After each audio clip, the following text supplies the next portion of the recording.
Bien, merci beaucoup. Donc, on va commencer cet événement que je suis ravie d'organiser à la SBA avec BIM for Value et Jérôme Maillet. Je voudrais vraiment remercier pour l'accueil Léonard et Achim de nous avoir permis d'être reçus dans ce très bel espace. Donc voilà, merci beaucoup. Pour commencer, je voudrais vous dire que la SBA est pleinement investie sur tous les sujets de jumeaux numériques. On a une commission extrêmement dynamique avec Jérôme qui la préside et qui travaille de façon intense, mais il vous en parlera très vite. Moi, je ne vais pas être très longue. Vous êtes pour la plupart adhérents de la SBA, mais si vous ne l'êtes pas, c'est une erreur. Donc, n'hésitez pas à venir me voir pour participer à la SBA. On a beaucoup d'événements et de travaux en préparation surtout, et le BIM est au cœur de nos travaux, le BIM exploitation en particulier. Donc, on fait beaucoup, on a beaucoup de réflexions autour de ça. On va lancer des travaux aussi autour des sujets de commissioning, recommissioning, qui à mon sens vont être liés au sujet du BIM. Donc, l'année 2025 va être très chargée en événements et en groupe de travail. Donc une belle dynamique au sein de la SBA, mais je ne vais pas vous retenir plus longtemps et je vais laisser la parole à Jérôme. En tout cas, merci à tous et merci aux participants aussi qui ont bien voulu se prêter au jeu de cette table ronde pendant 1 heure. Je pense que vous allez être très intéressés. On va parler du site de Léonard. Ça va être assez surprenant. J'ai eu l'occasion de voir un petit peu les présentations. C'est assez surprenant et c'est intéressant, mais pas que. Mais Jérôme, je te laisse la parole. Merci Muriel, bonjour à tous. Donc un événement qui est dédié au sujet de création de valeur avec le jumeau numérique. Donc là, je suis ici aujourd'hui en tant que président de BIM for Value. Donc BIM for Value, c'est une démarche qui a été lancée par plusieurs associations professionnelles et qui est regroupée, hébergée chez SBA. Donc moi, je suis le président du bureau, donc qui est l'instance de gouvernance de BIM for Value. Donc BIM for Value, toute l'idée, c'est de créer de la valeur avec le BIM. Donc, ces dernières années, on a développé un certain nombre de scénarios. Donc, c'est des façons de créer la valeur avec la maquette numérique de différentes façons. Et donc, aujourd'hui, ce qu'on va vous présenter, c'est un des scénarios qui a été développé dans le cadre de BIM for Value. Et c'est peut-être le plus intéressant, celui qui est le plus en pointe. Donc, on avait également processer, expliquer la valeur et dit comment on pourrait faire de la valeur d'usage plus traditionnel. Là, on est sur un usage qui est en pointe, qui est celui qui est peut-être le plus porteur de valeur, qui est le jumeau numérique en exploitation. Voilà, donc la présentation d'Hichem qui va suivre, c'est vraiment la synthèse, la présentation des travaux qui ont été faits dans le cadre de BIM for Value avec des contributions des différentes organisations professionnelles et beaucoup de parties prenantes. Donc on n'est pas seulement, on a des maîtres d'ouvrage, on a également des gens qui vont faire. Voilà, donc c'est un peu l'originalité de BIM for Value, c'est qu'on est transverse avec des donneurs d'ordre et aussi des différents acteurs de la chaîne, donc plutôt des organisations professionnelles. On essaie d'avoir des acteurs qui consolident la position de secteurs entiers de notre métier. Voilà, donc les intervenants, peut-être sur la diapo d'après. Ah, c'est moi qui ai la télécommande, pardon. Alors allons-y, bouton vert. Donc Muriel et moi, vous nous avez identifiés. Donc on va avoir Hichem, donc qui est de Setec Bâtiment. Il manque le logo. Donc il va vous présenter cette démarche des travaux. Donc ça c'est l'essentiel du contenu de la présentation. Et ensuite donc on a le plaisir aussi d'avoir une intervention de Karim, donc qui est Arsenio, donc qui a permis aussi de nous héberger ici puisque sa société est hébergée dans les locaux de Léonard, et il va nous présenter, comme Muriel l'a dit, un exemple de jumeau numérique qui est sur ce bâtiment dans lequel nous nous trouvons. Donc c'est particulièrement pertinent par rapport à ce magnifique lieu. Et nous avons également le plaisir d'acquérir Éric Bouvier, donc, qui est le secrétaire général de l'AICN, qui va donner son point de vue. Donc l'AICN qu'il présentera, donc le thème est plus large, hein, c'est l'ensemble de la convergence numérique sur le bâtiment et donc dans l'immobilier, et il va nous donner son point de vue sur ce même sujet. Voilà, écoutez, sans plus de préambule, je vais laisser la parole à Hichem, donc qui a une présentation assez substantielle.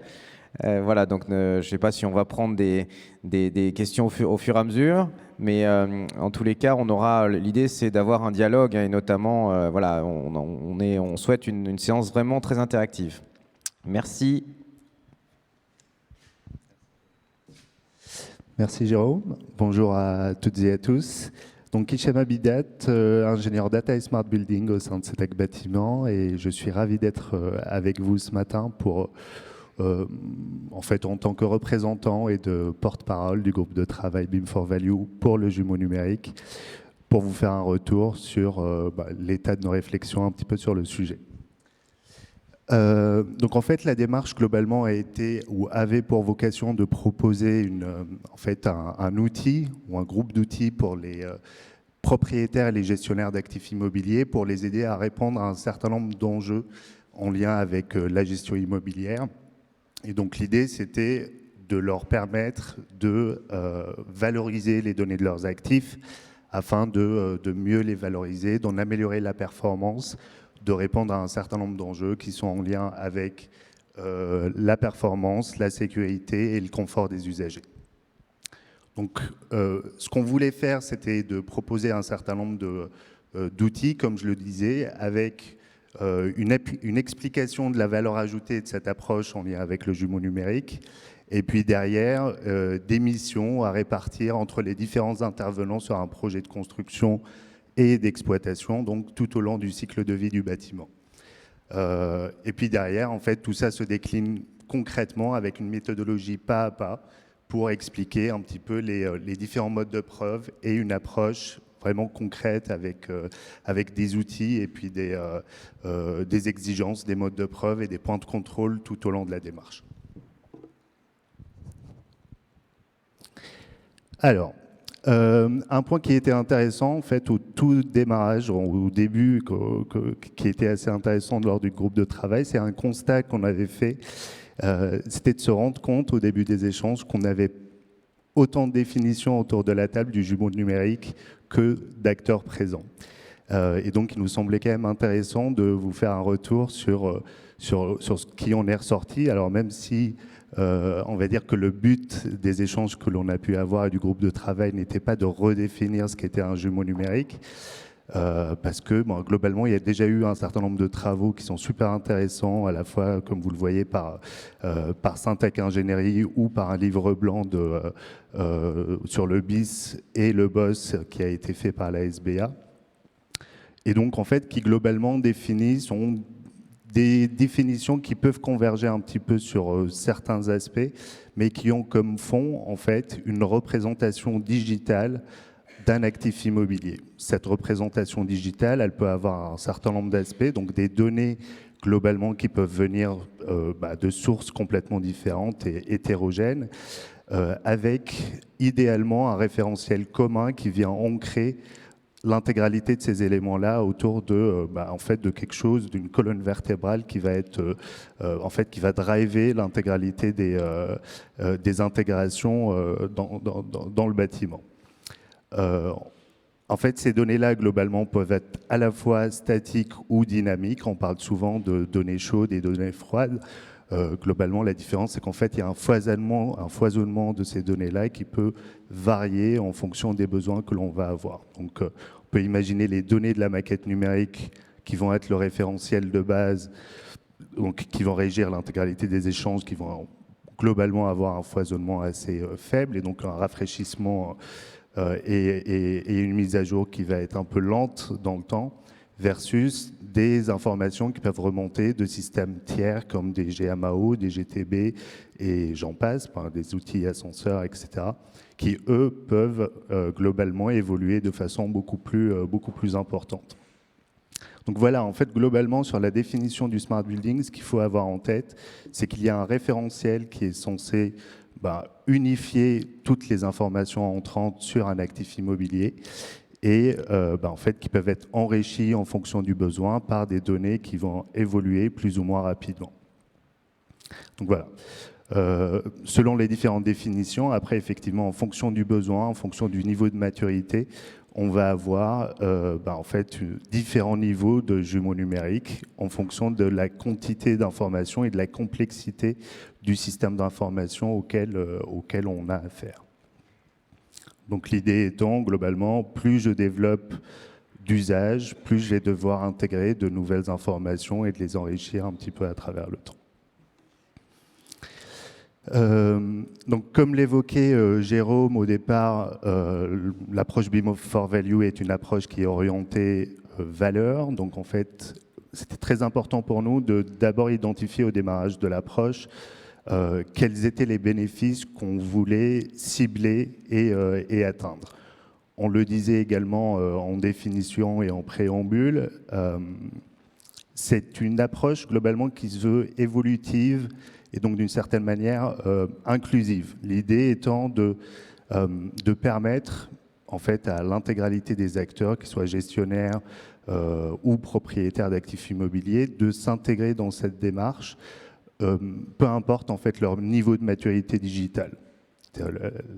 L'idée étant en fait d'avoir une approche un peu itérative et d'amélioration continue, donc en fait de viser les usages les plus simples, on va dire, à mettre en place et dont le retour sur investissement est le plus important.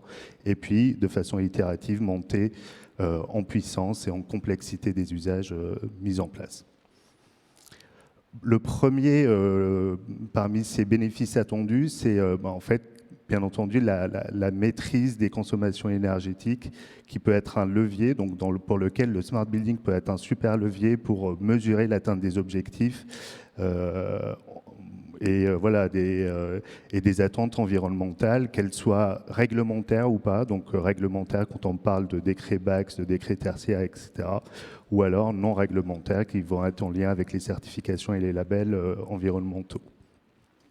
Alors bien entendu, on peut avoir des retours, souvent c'est de dire on n'a pas attendu le BIM et le jumeau numérique pour faire ce genre d'usage. Là, en fait, ce qu'on est en train d'expliquer, c'est plus la valeur ajoutée ou en fait comment le jumeau numérique peut être un vrai levier pour mieux piloter en fait ce genre d'aspect et apporter de la valeur et faciliter le suivi dans le temps.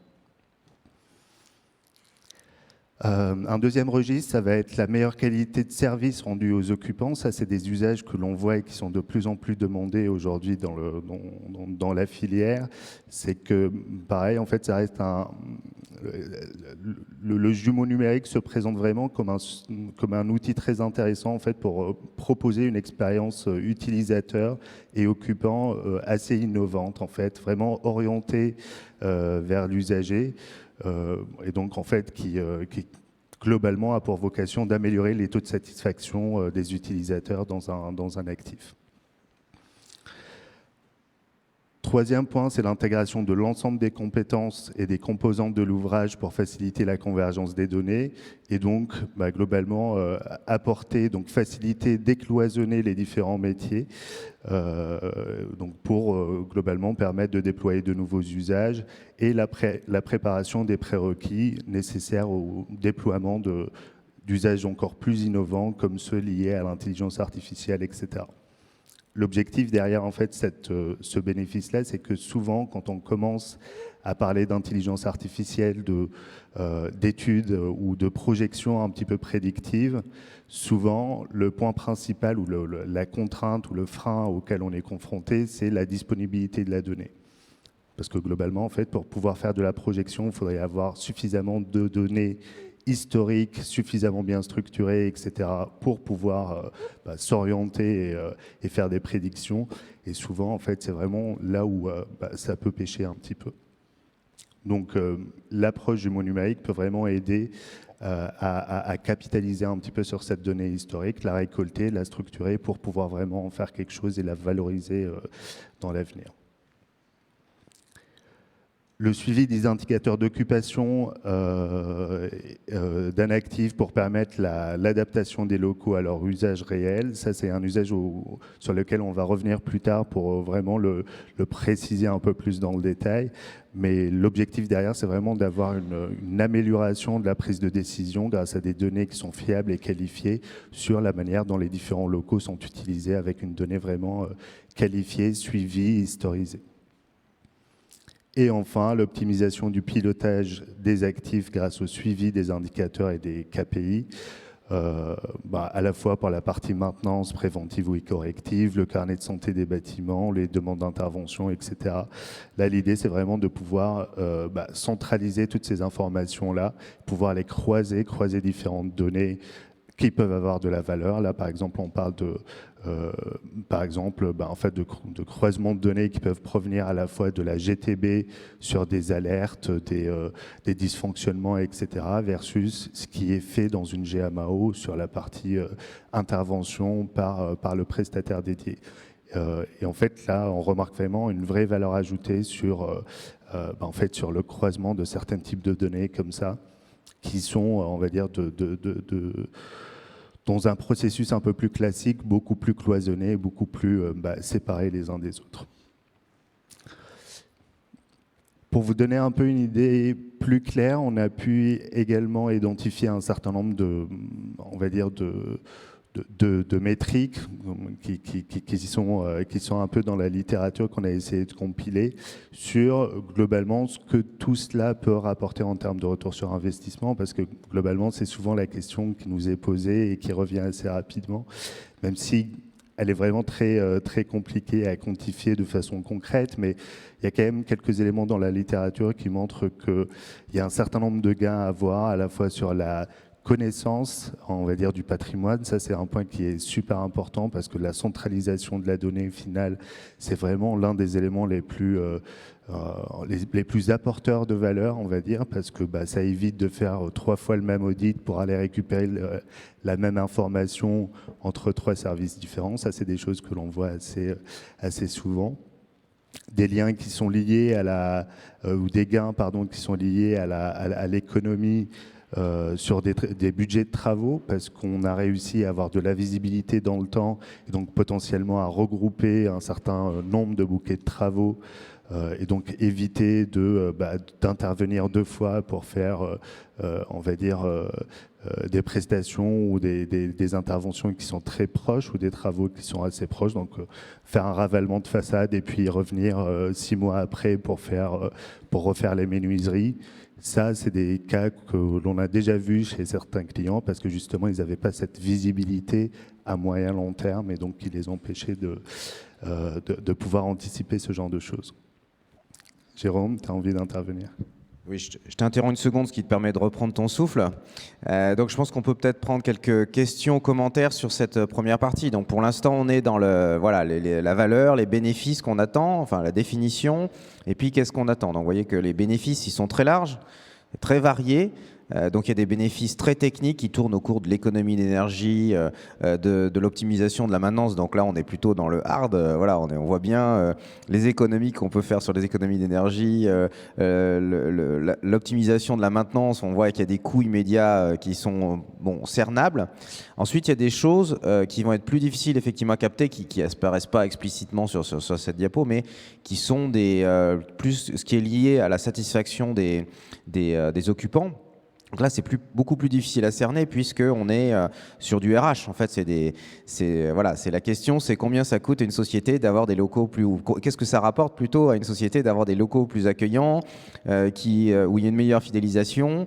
Voilà, donc c'est difficile à cerner. Pourtant, c'est une réalité. Hein. Je pense que dans la décision d'implantation d'une société, il y a bien l'attractivité du siège, y compris pour les collaborateurs, qui peut peser. Et une société est prête à mettre de l'argent, j'en suis le témoin, pour avoir un lieu qui est attractif pour ses collaborateurs. Donc ça, le jumeau numérique peut participer à ça. On va revenir un peu plus dans le détail. Voilà, donc je ne sais pas s'il y a des commentaires, questions sur la définition et puis ces bénéfices très variés, sachant qu'ensuite on va rentrer dans le comment on fait. Donc ce n'est pas juste du rêve, derrière on a un process à proposer pour arriver à tout ça. Questions ? Oui, monsieur.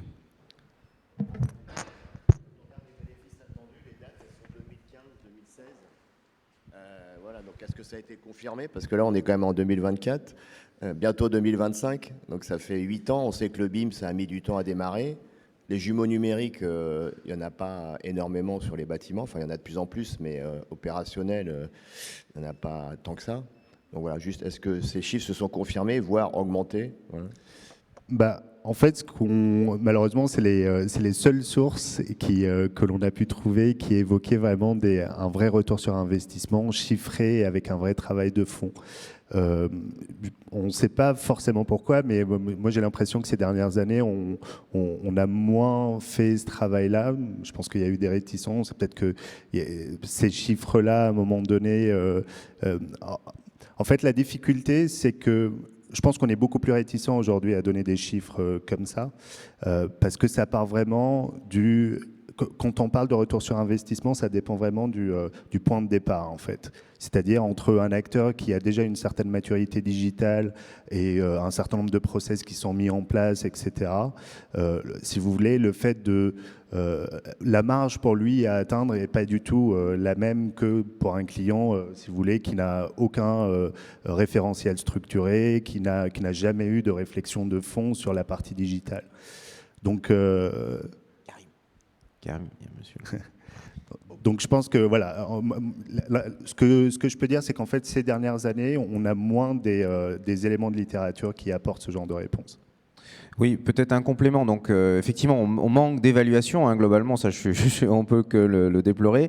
Le sujet qui est peut-être le plus documenté là-dedans, c'est les économies d'énergie, hein, puisque là, pour le coup, il y a des solutions à grande échelle sur des parcs entiers qui ont permis... Alors souvent, c'est un mélange d'outils et de services. Hein. C'est pas juste donc tout, c'est voilà. Une fois de plus, le jumeau numérique, il y a des processus techniques, mais il y a aussi du service, donc des personnes qui savent s'en servir derrière. Bon, en tous les cas, le 10 à 30% d'économie d'énergie grâce à des outils numériques, ça a été largement documenté. Là, il y a des parcs entiers, voilà, il y a différentes solutions qui existent, qui sont un des volets du jumeau numérique qui montrent qu'on peut atteindre des chiffres facilement. Alors, ça dépend évidemment du point de départ, mais le 10 à 30%, pour le coup, il y a plein de données qui le confortent.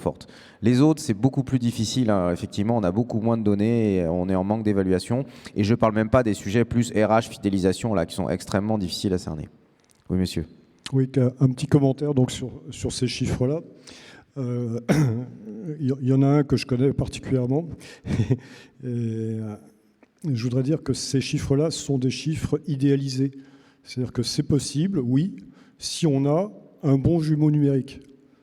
Or, ce jumeau numérique, pour l'instant, on ne l'a pas vraiment disponible sur la majorité des immeubles. Bien sûr, il y a quelques immeubles qui arrivent à le faire, mais en gros, on n'y arrive pas trop. Les économies d'énergie, oui, on arrive à faire 10-30% d'économies. Avec les CPE, on s'engage couramment sur du 20% presque sans réfléchir.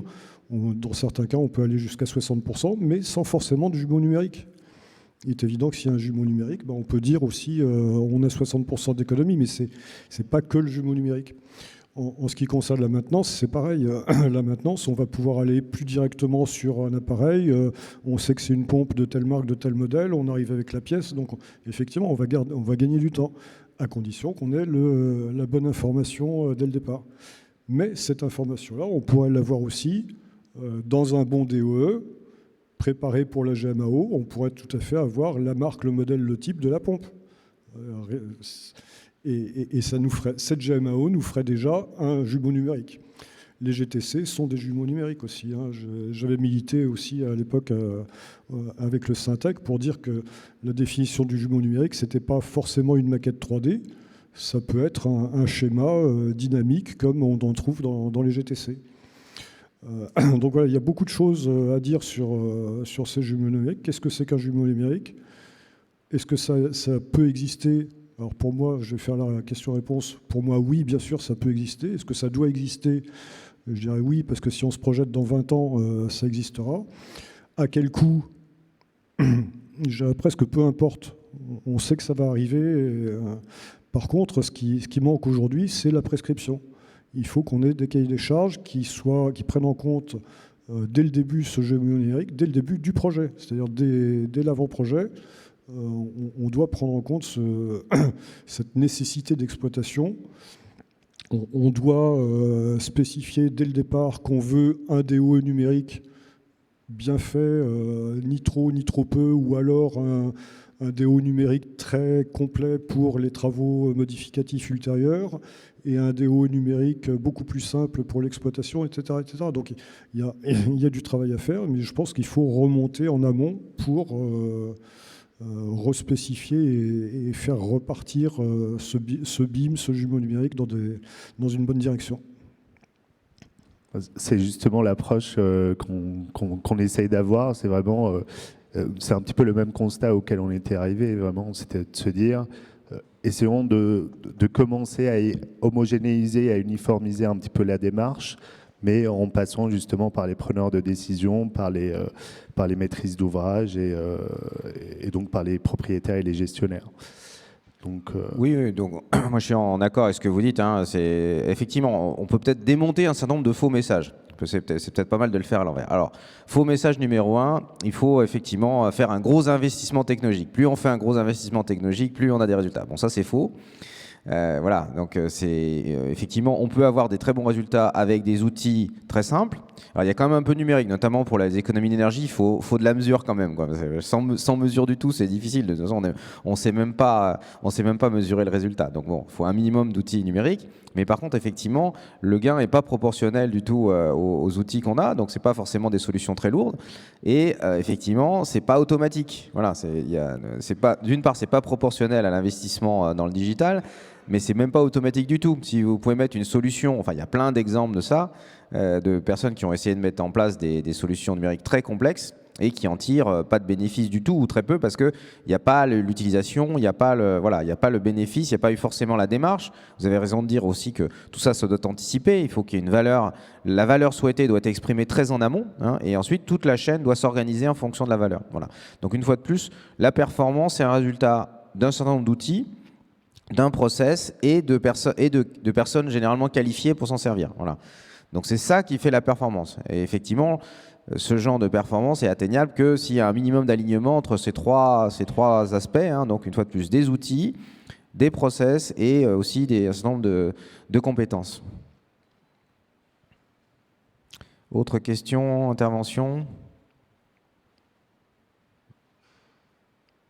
Eh bien, écoute, on va te redonner la parole pour nous dire maintenant comment on fait effectivement pour essayer d'atteindre ce genre de bénéfices. Alors, donc, globalement, je vais essayer de vous présenter un petit peu l'approche de manière un petit peu globale, déjà pour commencer. En fait, ce qui est ressorti quand même assez rapidement des échanges lors des travaux de ce groupe de travail, c'était en fait déjà quelques différents aspects auxquels peut être lié ce volet un petit peu de jumeaux numériques. Alors d'abord, il y a effectivement l'identification du besoin, parce que ça, c'est vraiment le point de départ indéniable pour essayer en fait, de connaître sa trajectoire et savoir déjà où l'on va, parce que, et ça sous-entend la connaissance d'un certain nombre de métiers qui sont liés à l'immobilier, qui peuvent être très larges et variés, et auxquels le jumeau numérique peut apporter un certain nombre de réponses partielles, parfois complètes, mais voilà, pour lequel il a déjà un certain nombre de plus-values. Il y a également la question de BIM, bien entendu, parce que bien que, effectivement, comme le soulignait monsieur, on n'est pas du tout en train de dire qu'une approche jumeau numérique doit être drivée ou portée par une maquette numérique BIM dans ce sens-là, mais disons que la maquette, c'est un bon accélérateur en fait, qui permet de fournir un certain nombre d'informations et de structures d'informations surtout qui soient en fait unifiées et partagées par tous, et donc globalement beaucoup plus simple à mettre en œuvre pour par exemple des preneurs de décision, des maîtrises d'ouvrage, etc. Donc en fait, aujourd'hui, on commence déjà à avoir une espèce de structuration de données qui est admise par un certain nombre d'acteurs et qui est en lien avec le BIM, donc d'où le point, enfin d'où l'intérêt d'en parler ici. Et puis surtout, en fait, un point qui est super intéressant, c'est que souvent, on a un petit peu remarqué que quand on parle de jumeaux numériques, on a une orientation et un prisme purement BIM, et c'était justement ça qu'on voulait un petit peu, c'était une autre fausse idée reçue, on va dire, c'est qu'en fait, il y a également énormément de points qui sont également en lien avec ça pour pouvoir en fait, réaliser cette démarche-là de la bonne manière, et c'est en fait l'intégration et tout l'aspect IT et interconnexion entre les différents outils. Parce que, en fait, ce qu'on disait, c'est qu'en fait, la maquette numérique peut fournir un référentiel de base qui permet de structurer un certain nombre d'informations, mais que globalement, ça reste aussi avant tout une approche où l'objectif, ça va être de faire converger un certain nombre de données qui viennent d'outils qui sont complètement différents.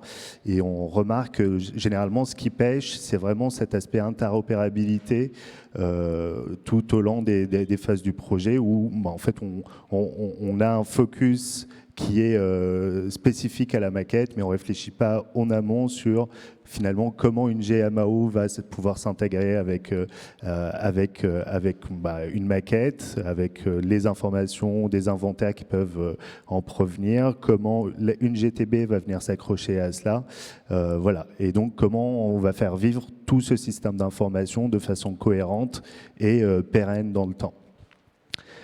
Donc voilà, donc en fait, ça c'était vraiment les trois aspects. Donc la première étape, ça consiste à définir les usages et les attentes fonctionnelles de façon claire et priorisée, surtout parce que en fait, il y a quand même un ordre qui peut être intéressant à avoir en tête dans le déploiement de cette approche.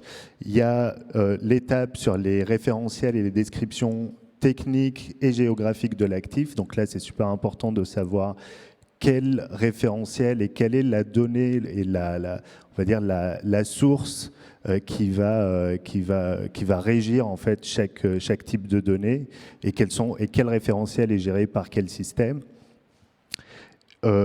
Globalement, les données concrètement nécessaires pour déployer et mettre en place un certain nombre de données. Donc là, par exemple, d'où l'importance en fait de définir les usages en amont, parce que typiquement, si on sait que l'objectif, par exemple, d'une démarche, ça va être, parmi les cas d'usage que l'on souhaite mettre en place, c'est de faire un plan pluriannuel d'investissement, un GER, etc. Je sais que dans mes données d'entrée, il va me falloir en fait une date de pause pour l'équipement et une durée de vie théorique. Donc ça va être, si on base un petit peu notre réflexion sur une première analyse basée en fait sur des durées de vie théoriques des équipements. Donc ça, en fait, ça c'est vraiment le lien direct entre un usage et les données qui vont être nécessaires à le déployer. Et c'est vraiment l'approche qu'on essaie un petit peu de mettre en place et voilà, d'orienter un petit peu pour mettre en place des exigences et des cahiers des charges qui soient pertinents. Donc des données, donc c'est ce qui globalement nous permet d'avoir des données qui sont cohérentes et en phase avec les usages que l'on compte mettre en place. Et puis derrière, donc la gestion des outils et des flux.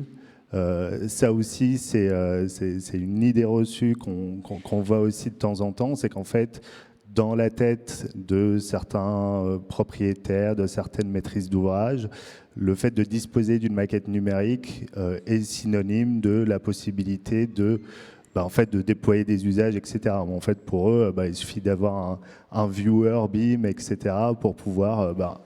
Et on ne se rend pas forcément compte de l'investissement aussi nécessaire dans la mise en place d'un écosystème d'outils qui nous permettent de déployer ces usages en question. Donc il y a vraiment toute une architecture et un système d'information à imaginer avec des outils qui vont être en fait nécessaires au déploiement de chaque typologie d'usages qui vont être concernés.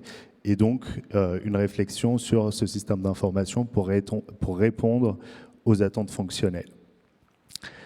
On parlait des maquettes numériques qui pourraient être la source d'entrée des différents référentiels pour venir initialiser et mettre en place cet écosystème-là. Donc l'importance, à un moment donné, en étape 5, de faire en fait un contrôle qualité, un contrôle de conformité de ces éléments d'entrée-là pour s'assurer de deux choses. D'abord, qu'elles répondent aux attentes en fait, vis-à-vis des cahiers des charges, etc., qui ont été exprimés. Donc le niveau d'information requis est bien atteint, donc ça c'est le premier point. Et le deuxième point, c'est qu'en fait, les données qu'on est en train de réceptionner ou d'avoir sur un projet sont bien conformes par rapport à la réalité du terrain. Et donc ça, c'est un petit peu le pendant un peu contrôle in situ de la maquette numérique directement sur site. C'est le fameux tel que construit. Et donc en fait, voilà, une fois qu'on a ces données d'entrée qui sont conformes aux usages et aux attentes fonctionnelles et aux usages que l'on souhaite mettre en place, et que on valide le fait qu'elles soient conformes par rapport à la réalité du terrain, l'étape suivante, ça va être vraiment on a un écosystème informatique avec un certain nombre d'outils. Maintenant, il va falloir vraiment les irriguer et en fait leur initialiser les différents référentiels qui leur permettent de, en fait, voilà, tout simplement de fonctionner. En fait, hein. Si on parle de GMAO, une GMAO, elle va pas pouvoir commencer à planifier sans préventif, sans correctif, etc. Si je n'ai pas une base équipement avec tout un descriptif, ça va être notre inventaire. Et donc, l'idée qu'on a dans une approche jumeau numérique, c'est qu'en fait, ce soit en fait le descriptif qui vient de la maquette numérique qui viendrait initialiser ce système d'information. Et donc, l'irriguer avec des règles qui vont être précises en fonction des besoins que l'on va avoir. Voilà, typiquement, pour vous donner un exemple plus concret, quand on va initialiser une base GMAO à partir d'une maquette numérique, on ne va pas regrouper les équipements de la même manière. Donc il y a vraiment une vraie logique, par exemple, père-fils ou maître-esclave qu'il faudrait imaginer avoir en tête, parce que globalement, ça ne nous intéresse pas dans une GMAO d'avoir 10 000 BAES de façon singulière. En fait, on va peut-être les regrouper à l'étage, par zone, etc., en fonction du besoin, par exemple, de planification que l'on souhaite avoir. Et enfin, une fois que ce système d'information est initialisé avec les bons outils et qui commence à vivre, il y a un gros travail qu'il faut et qu'il est très important à mettre en place, c'est la fiabilisation et la mise à jour au fil de l'eau de ces différents référentiels, d'avoir des règles de gouvernance strictes pour pouvoir en fait, les driver, les piloter dans le temps.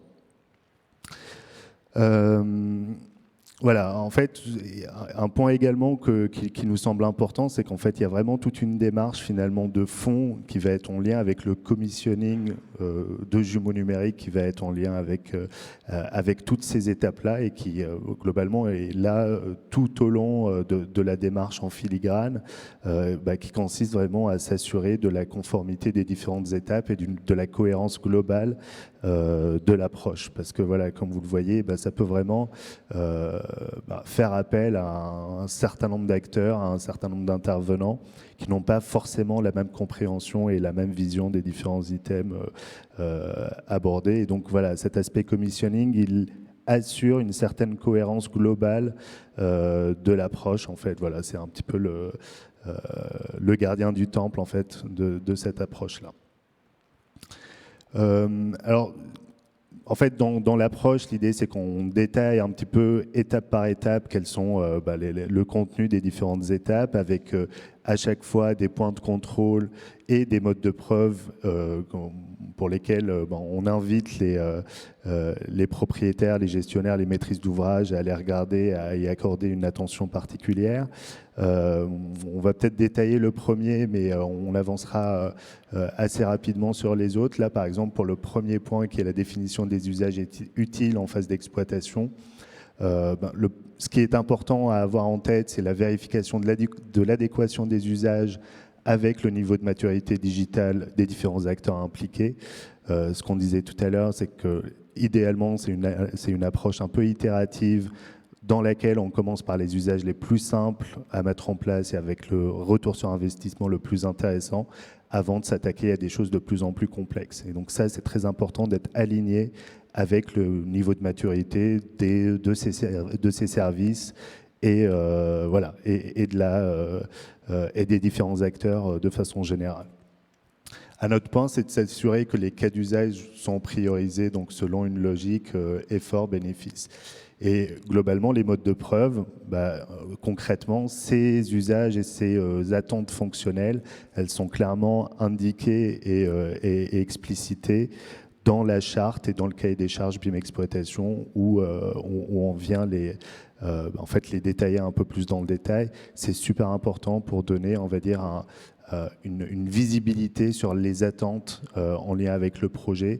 Souvent, quand on travaille sur la construction d'un jumeau numérique pour la phase d'exploitation et qu'on commence à échanger avec les acteurs de la construction, on remarque que c'est très intéressant, ça apporte toujours de la valeur, qu'on les embarque et qu'on leur donne de la visibilité sur ce qui est prévu en phase d'exploitation derrière. Parce qu'ils savent que ce qu'ils sont en train de produire et les efforts qu'ils sont en train de fournir vont vraiment servir à quelque chose et ils en voient l'utilité et la valeur derrière. Et on voit bien que ça change vraiment énormément de choses dans l'approche.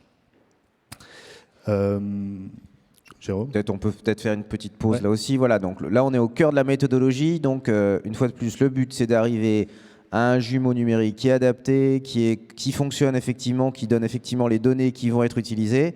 Donc là, Hicham vous a montré les 7 étapes. Et donc, la méthodologie qui a été développée dans le cadre de BIM4Value, c'est par étapes. Il y a à chaque fois des points de contrôle, des modes de preuve.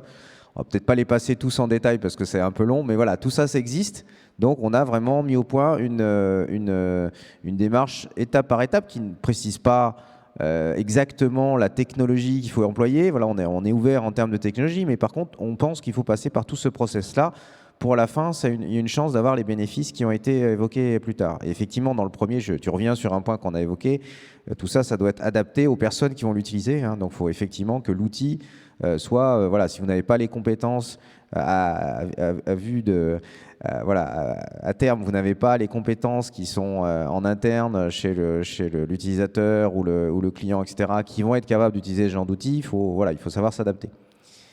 Je ne sais pas s'il y a des questions sur la méthodologie en général. Après, on va passer plus rapidement peut-être sur les autres étapes.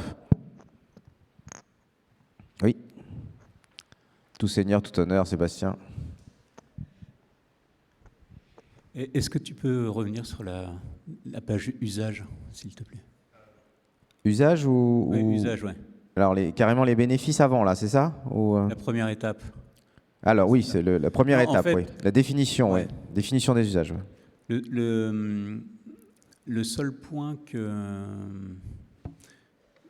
qui pourrait apparaître, c'est la liaison entre les chiffres dont on a débattu tout à l'heure et les enjeux en fait qui sont sous-jacents. Parce que je comprends qu'on démarre des usages les plus faciles avec le ROI le plus court. Mais comment on sait que ce sont les bons choix?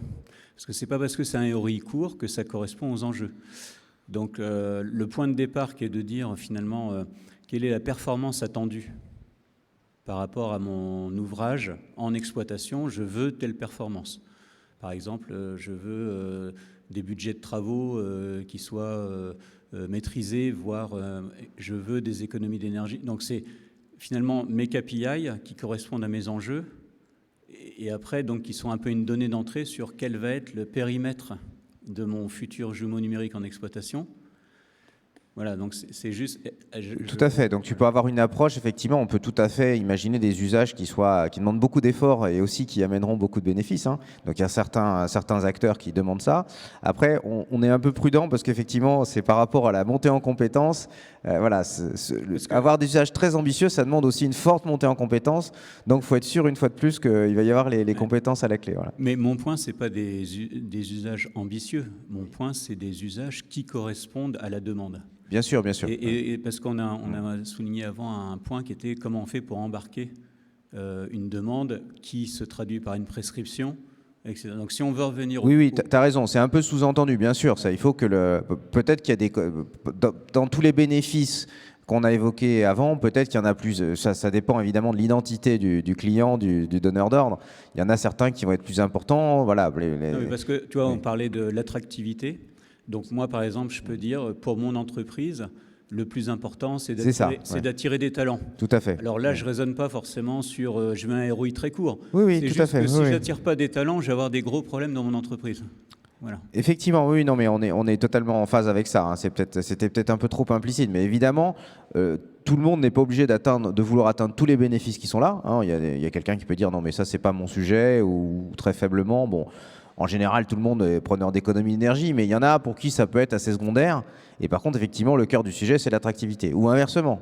Voilà. Donc ça, c'est complètement au choix. Et ça, c'est un choix qu'on fait là. C'est bien un choix des usages. C'est un choix des usages et ça peut être 0, 1.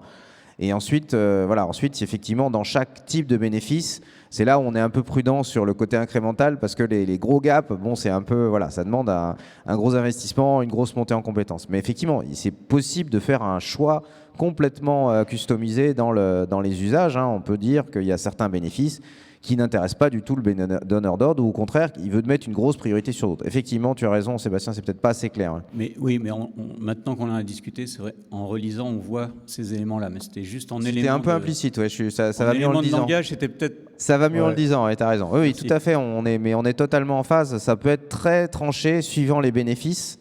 Voilà, avec certains qu'on abandonne complètement et d'autres, au contraire, effectivement, l'aspect RH c'est très important. Ou alors ça peut être quelqu'un qui a la vision, qui est peut-être une des visions les plus ambitieuses, qui est de dire bon, finalement, le vrai sens de tout ça, c'est d'optimiser mon immobilier en fonction de l'occupation réelle. C'est-à-dire effectivement, télétravail.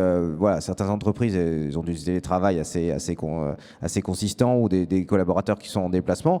C'est quoi l'utilisation réelle de mon immobilier finalement? À quoi ça sert d'avoir tout cet immobilier si les collaborateurs ils sont peu? Voilà, donc ça c'est un des usages possibles du jumeau numérique. C'est peut-être on pourrait imaginer un jumeau numérique qui soit centré que sur cet aspect-là finalement, savoir juste qui est là et qui se sert de l'immobilier. Là on va vers l'immobilier à la demande un petit peu, mais ça pourrait être un jumeau numérique uniquement centré sur ça, ou à l'inverse dans le cadre d'un CPE, un jumeau numérique qui est uniquement centré vers l'économie d'énergie. Donc ça peut être très sélectif effectivement, ça va mieux en le disant. Alors, juste pour compléter peut-être l'approche, alors en fait, ce qui se passe concrètement, et c'est ça qu'on essaie d'encourager un petit peu les différents acteurs à faire, c'est que, si vous voulez, il y a vraiment un audit des différents services et des différents métiers de la société pour vraiment de se rapprocher et d'aller discuter avec le métier pour comprendre les problématiques auxquelles il est confronté, ces points de friction, les éléments qui le dérangent vraiment, et essayer d'identifier dans tout en fait cette nuisance quotidienne auxquelles ils peuvent être confrontés dans leur vie de tous les jours, dans des métiers qui peuvent être très spécifiques. On a déjà discuté avec des services de contrôle de gestion et de comptabilité pour voir comment la maquette numérique pourrait leur apporter des réponses dans leur travail de tous les jours. Le sujet, il est vraiment là. C'est ce qu'on essaie de pousser à faire, c'est d'aller discuter avec le métier. Ça peut être des gens qui ne connaissent même pas le BIM, souvent c'est le cas d'ailleurs, et donc d'essayer d'identifier après. Donc il y a un certain nombre de besoins qui sont identifiés. Généralement, ça monte un peu plus haut pour qu'il y ait une priorisation et des vraies prises de décision pour savoir ce qu'on élimine et ce qu'on garde. Donc voilà. Et un autre point aussi, c'est la continuité de l'immobilier sur une échelle de temps qui peut être de 50 ans, de 100 ans, etc. C'est-à-dire que dans cette période de temps, on est après la livraison du bâtiment. Hein, de ce qu'on voit dans la description, c'est plutôt une phase de construction neuve. Et puis on prépare le bâtiment pour une exploitation, pour un exploitant. Or, dans la pratique, ce n'est pas un exploitant qu'il va y avoir sur le site, c'est plusieurs dizaines peut-être. Il va y avoir plusieurs dizaines de propriétaires, enfin peut-être pas, des AM, des PM, des FM. Tout ça, ça va changer et il faut qu'on maintienne la continuité de cet actif numérique. Donc ça, c'est très important parce que les usages qu'on a définis au départ vont peut-être changer dans le temps. Et ramener des usages non prévus sur un jumeau numérique déjà construit, c'est pas forcément évident. Il y a des difficultés. Donc là, il y a aussi la nécessité d'élargir la vision dès le départ et je dirais peut-être pas de prendre en compte tous les cas d'usage parce que c'est impossible, il y en a trop, mais de faire un peu plus que les quelques cas d'usage lambda du type GMAO, GTC, Space Management, etc. Oui, là, vous soulevez une question qui est assez redoutable parce qu'effectivement, on aura envie, ça c'est une tentation aussi, c'est d'avoir le jumeau numérique qui fait tout, c'est d'avoir une base de données totale qui a toutes les données possibles, imaginables, la véritable réplique au sens du du bâtiment. Le problème, c'est que ça coûte atrocement cher. Voilà, c'est-à-dire maintenir une base de données de toutes les données possibles sans savoir ce qu'on va en faire, c'est très compliqué. Voilà, donc ça coûte extrêmement cher. Donc effectivement, vous posez un problème redoutable qui est de dire qu'est-ce qu'on va choisir comme minimum de données pour s'assurer le futur. Ça, c'est très très compliqué. Ouais. Sans savoir, voilà, effectivement, on se doute bien qu'il y a un minimum de données qu'il faut avoir pour effectivement des futurs besoins, mais c'est très compliqué parce que les mettre, voilà, une base de données, voilà, dès qu'on parle de données, il y a de l'argent en face, il y a de la maintenance, voilà, donc c'est très compliqué de savoir. J'avoue que j'ai pas de très très bonne réponse à ça. Ouais. Surtout, les acteurs vont changer, c'est-à-dire ils n'auront pas forcément les mêmes visions, ils auront peut-être même des visions opposées, on ne sait pas. Donc là, c'est important je dirais presque de ramener cet actif numérique à la notion d'immeuble. L'actif numérique est attaché à l'immeuble et non pas à son propriétaire. Ouais, mais après, bon, il y a un minimum de données statiques qui doivent rester, ça c'est sûr. Il y a un peu le DOE numérique, ça, on sait, ça fait effectivement partie du leg de l'immeuble. Après, les données dynamiques, je pense que c'est très difficile une fois de plus, il y a un coût qui est pas, où il n'y a pas de bénéfice immédiat, c'est très difficile à imaginer. Ouais. Ça, c'est un bon exemple parce que les données numériques, on parlait des données froides et des données chaudes. Moi, je dirais qu'il y a aussi les données brûlantes.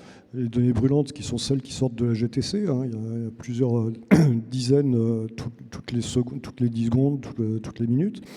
Et ces données-là peuvent être utiles pour le prochain exploitant, pour le prochain property manager.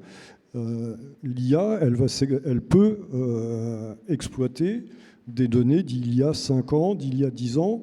Le contexte, par exemple, qu'on a rencontré déjà il y a 5 ans, se rapprochera peut-être plus du contexte d'exploitation actuel que le contexte d'il y a 3 mois. Donc il est important de conserver toutes les données numériques sur une très longue période.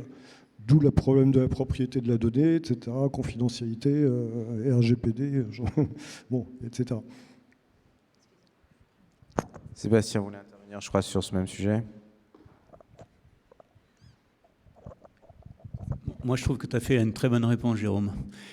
Parce qu'il y a une confusion. Merci, Sébastien. Non, mais il y a une confusion souvent en disant, comme j'ai compris qu'il fallait un jumeau numérique, du coup, je veux le jumeau numérique complet qui fasse tout, même si ça correspondait à aucun besoin, à aucun enjeu. Je me mets dans une espèce de logique binaire, j'en ai pas ou alors j'ai tout. Si on revient le jumeau numérique est plutôt apparu en premier et à une meilleure maturation dans l'industrie. Et en fait, pourquoi on fait un jumeau numérique d'un morceau de process industriel? C'est parce que c'est plus facile de simuler la mécanique dans le monde virtuel que dans le monde physique.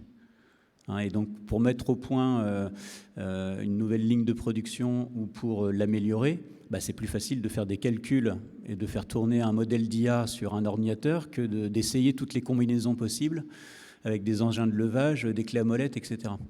Donc ça veut dire que, c'était mon point sur les enjeux, le jumeau numérique, il doit correspondre à ce que j'ai besoin de traiter pour ma performance, et ce qui n'empêche pas que le sous-jacent, c'est le système d'information qui va avec. Et le système d'information, ce n'est pas un jumeau numérique, c'est un système d'information dont une partie peut être inclue dans le jumeau numérique pour justement avoir plus de performance, et il faut les deux. Et c'est vrai qu'il y a toujours un peu, on parlait tout à l'heure, tu soulignais un point très important, c'est le manque de maturité digitale.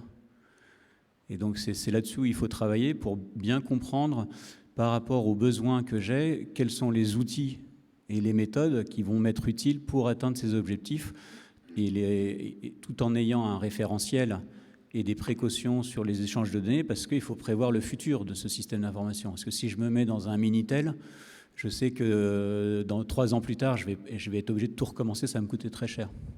Donc. Oui, puis voilà, il y a un peu l'illusion aussi que l'IA va tout résoudre tout ça, que de toute façon, si on est donné en tas, voilà, l'IA arrivera à retrouver son chemin là-dedans. Bon, c'est pas totalement vrai en fait, parce que c'est un peu l'opposition entre ChatGPT et puis des modèles plus spécialisés d'IA. Voilà, donc ensuite, on peut avoir des données en vrac et avoir une IA qui cherche là-dedans, mais en fait, ça sera jamais aussi efficace, donc jamais aussi précis, et surtout, ça sera beaucoup plus coûteux qu'une IA qui est basée sur des données organisées à une fin précise. Hein, donc ça, c'est un peu quand on écoute des spécialistes. Donc on a organisé dans les locaux de CETEC une conférence sur un thème proche, et donc il y avait des personnes qui sont intervenues là-dessus, qui pensent que les larges langages modèles du style ChatGPT, c'est un peu une débauche de moyens, d'énergie, etc. Et en fait, c'est pas très précis, et ça va être quand même largement battu par des modèles beaucoup plus spécialisés, ordonnés. Voilà, donc c'est un peu ce qu'on dit là. Donc le fait de mettre toutes les données du bâtiment, d'être très extensible, ça coûte très très cher initialement, et puis surtout en exploitation. Hein. Chaque stockage de données, tout ça, ça a un coût. Hein. Et c'est sans doute moins efficace que d'avoir des bases de données, mais qui sont orientées vers des usages précis. Le seul problème, c'est qu'il faut connaître les usages. Donc c'est très difficile, la question est redoutable de savoir qu'est-ce qu'il faut vraiment avoir comme socle minimum de données pour l'évolutivité future. Ça, j'avoue que j'ai pas vraiment de bonne réponse, mais on voit un peu dans les bâtiments en général, hein, c'est très difficile de faire des bonnes mesures conservatoires pour l'évolution des bâtiments. C'est un peu pareil pour le numérique. Voilà, on va peut-être passer plus rapidement sur les autres étapes, hein, parce qu'il y a une fiche comme ça par étape. Malheureusement, Hichem, je crois qu'on va pas avoir le temps, donc je te laisse peut-être passer rapidement sur les autres. Ouais. Donc voilà, deuxième étape, c'est ce qu'on avait évoqué tout à l'heure, c'est la mise en place d'un référentiel de données pour assurer l'interopérabilité entre les différents outils. La définition de la granulométrie attendue pour justement répondre aux différents usages et donc permettre un niveau de développement pour chaque phase. Donc là, tous ces éléments-là sont exprimés dans un document contractuel qui précise le niveau de développement des différentes maquettes sur les différentes phases. Sur la partie outils, on donne quand même un élément qui est très important, qui doit être vraiment compris de l'intégralité des parties prenantes, parce qu'on parlait d'architecture de système d'information. Ça, c'est vraiment un petit peu le pauvre aujourd'hui dans les démarches de jumeaux numériques. Voilà, c'est très important dès le démarrage, quand on échange avec les différentes plateformes, quand on échange avec les futurs éditeurs pressentis un petit peu sur... parfois, c'est des mainteneurs qui arrivent avec leur propre système de GMAO, etc., de leur donner de la visibilité sur l'écosystème dans lequel ils vont devoir s'inscrire. Et ça, vraiment, c'est un élément clé. Derrière, on a la partie réception et contrôle des maquettes numériques. Donc voilà, il y a un contrôle tel que construit, il y a un contrôle structurel qui sont très très importants et dans les résultats vont tout simplement donner de la visibilité sur le niveau de confiance que l'on peut avoir dans les données qu'on a entre les mains. Et puis la mise en exploitation du système d'information, pareil, point super important, avec donc l'idée d'avoir une stratégie et un cahier des recettes techniques, et puis un fichier de suivi des anomalies. Donc là, on est vraiment dans un processus un peu plus orienté IT, et c'est justement ça qu'on essaie un petit peu de mettre en exergue dans la démarche, c'est que voilà, dans notre confort du métier, du bâtiment, etc., à un moment donné, il va falloir qu'on sorte un petit peu de sa zone de confort et essayer un petit peu d'identifier ces différents points qui peuvent un petit peu sortir de nos habitudes, mais qui sont tout aussi importants. Donc le recettage des différents outils pour s'assurer qu'ils répondent aux besoins fonctionnels qu'on leur demande de faire, c'est un point qui est essentiel.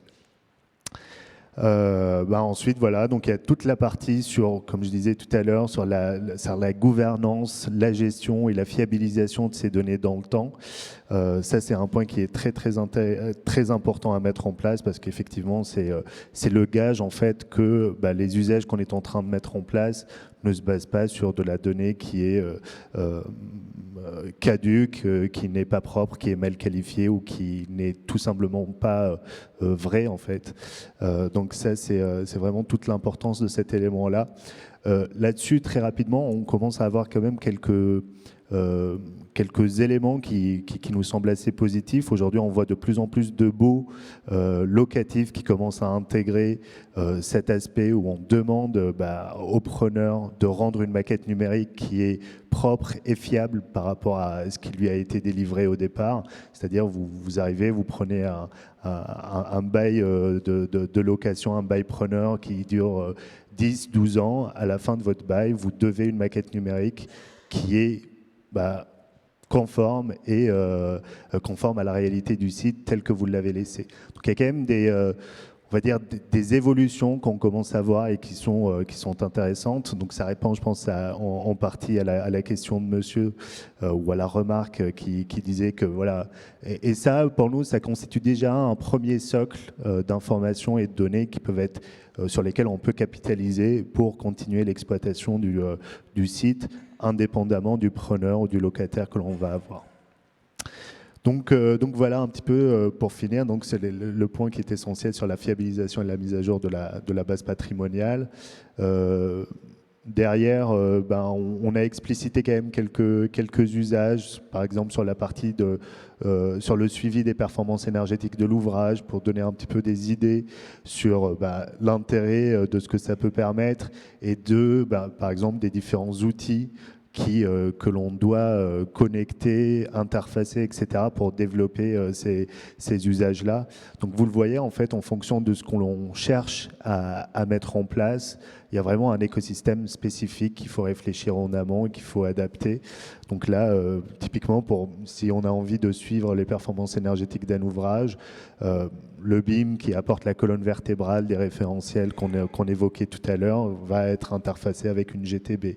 L'idée derrière, c'est de récupérer des métriques liées à la consommation, au pourcentage d'occupation, récupérer les DGU, un bilan carbone et la consommation des différents équipements et installations. Un autre point, c'est la gestion et l'aménagement des espaces et des locaux spécifiques. Donc là, l'idée, c'est vraiment d'avoir une meilleure compréhension de l'occupation des locaux, en fait, de savoir si, typiquement, on a par exemple des zones qui sont un peu boudées, on va dire, par les collaborateurs, parce que d'une certaine manière, ils répondent pas aux besoins et aux habitudes des différents usagers. On a souvent ce genre de situation où on a une salle de réunion qui n'est jamais réservée pour une raison ou une autre, et toute une autre partie de l'immeuble, en fait, qui est un peu surbookée, pour laquelle on n'arrive pas à trouver dans laquelle on n'arrive pas à trouver de place. Donc là, en fait, c'est vraiment de donner de la visibilité sur une donnée qui est vraiment claire, explicite et voilà. Qui ne laisse pas de place au doute, en fait, sur la meilleure manière d'adapter les locaux à un usage propre et aux habitudes des collaborateurs. Donc là, si on parle de cette partie-là, en fait, il y a tout un tas d'éléments. C'est un écosystème encore plus riche en lien avec le BIM, le resource booking, la GTB, des IoT ou des caméras sur en fait, la mesure, on va dire, de l'occupation en tant que telle, et qui peuvent également être assurées par de l'infrastructure Wi-Fi. En termes de métriques, on va parler de taux d'occupation, de taux de remplissage, d'usage, de réservation fantôme. Ça, c'est des éléments qui peuvent vachement intéresser également, et d'occupation effective. Et enfin, donc un autre point qui va être lié à l'hypervision et à la gestion des incidents en temps réel. Donc là, c'est l'exemple que j'évoquais aussi en début de présentation, qui permet de faire le lien entre des systèmes comme la GTB, la GMAO, le ticketing, pour essayer de créer des corrélations, on va dire, entre les demandes et les incidents qui peuvent soit signalés par un système centralisé, soit par les utilisateurs, et d'essayer d'identifier un petit peu les différents points faibles, pour avoir, on va dire, une maintenance beaucoup plus proactive et un peu plus dans l'anticipation. De toute façon, je pense que vous allez avoir le support, donc vous pourrez un petit peu les consulter à votre guise et rentrer dans le détail de chacun. Je voulais juste finir sur cette approche et l'importance de ce raisonnement de commissioning de jumeaux numériques, où en fait, vraiment, l'objectif, c'est vraiment de s'assurer tout au long de la démarche. Là, quand on pense à mettre un jumeau numérique ou à mettre en place un jumeau numérique en phase d'exploitation, c'est souvent des choses qui s'anticipent et qui commencent vraiment dès la phase de programmation, avec un certain nombre d'étapes clés à valider à chaque... en fait, c'est un rétro-planning qu'il faut avoir en tête et qu'il faut valider sur les différentes étapes. Souvent, par exemple, l'un des écueils auxquels on peut être confronté, c'est qu'on arrive à la livraison que l'on doit initialiser un certain nombre d'outils, typiquement la GMAO par un mainteneur qui doit presque parfois 6 mois avant l'occupation et l'emménagement des occupants commencer à faire sa prise en charge, à faire ses inventaires, etc. Eh bien, en fait, ce mainteneur qui va utiliser une GMAO, s'il n'a pas 6 mois avant la livraison, en fait, avant l'emménagement des locataires, une base fiable sur laquelle il peut se baser pour commencer à planifier ses interventions, eh bien, en fait, ce qu'il va faire, c'est qu'il va commencer à la renseigner lui-même et on passera déjà en fait, une étape importante de l'utilisation du bâtiment, parce que la vraie promesse, et si on a vraiment envie de capitaliser sur le travail qui est fait, c'est que la maquette doit être à l'origine de l'initialisation de ces outils-là. Et c'est ça c'est globalement l'approche qu'il faut faire. Donc voilà, il y a un certain nombre d'éléments de planning qu'il faut clairement identifier qui sont de la plus grande importance. Donc voilà, je pense que je vais finir sur ça et puis on va prendre d'autres questions si vous avez des remarques ou des petites observations pour conclure. Merci beaucoup Hichem. Je vous propose peut-être d'enchaîner avec la présentation de Karim qui va nous donner tout de suite un exemple plus concret. Bonjour tout le monde. Tout d'abord, je me présente, je m'appelle Karim. Je suis le CEO d'une start-up qui est incubée ici, qui s'appelle Arsenio. Et nous, on essaye d'œuvrer à une construction plus digitale et plus durable. Alors, ce qu'on fait d'abord, c'est qu'en fait, on s'est inspiré de formations qui sont dans le domaine du développement informatique, qu'on appelle des bootcamps. C'est des formations de plusieurs semaines qui sont intensives, où on va former différentes typologies de personnes. Ça peut être des demandeurs d'emploi, des salariés, des personnes indépendantes. Et on va les former par la pratique à travers différents aspects du BIM, mais on en parlait tout à l'heure avec Jérôme, de plus en plus, je pense qu'il faut mettre en avant le terme de construction digitale qui parle plus et qui est plus complet par rapport à ce que l'on fait et ce qui va arriver dans le futur. Donc on forme ces personnes par la pratique à travers des cas réels qui sont amenés par des entreprises et également à travers différents projets où les personnes vont collaborer. Et le but, c'est de maîtriser ces outils de la construction digitale au service de la construction durable.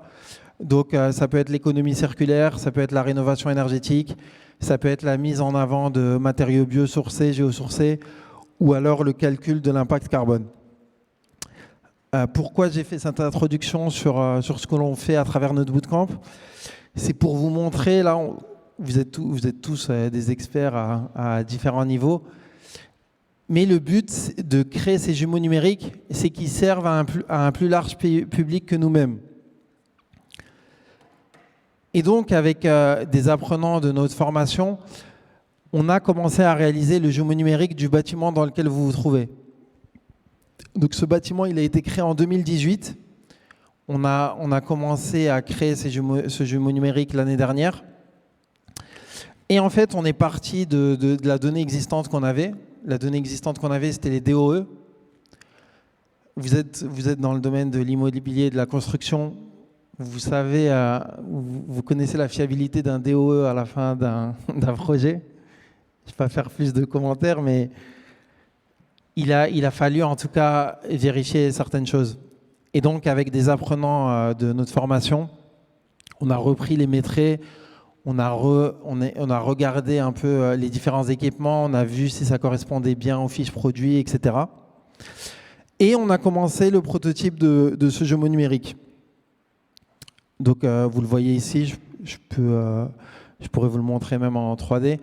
Mais ce jumeau numérique, il va reprendre en fait tous les éléments de ce bâtiment pour pouvoir réaliser l'exploitation et la maintenance.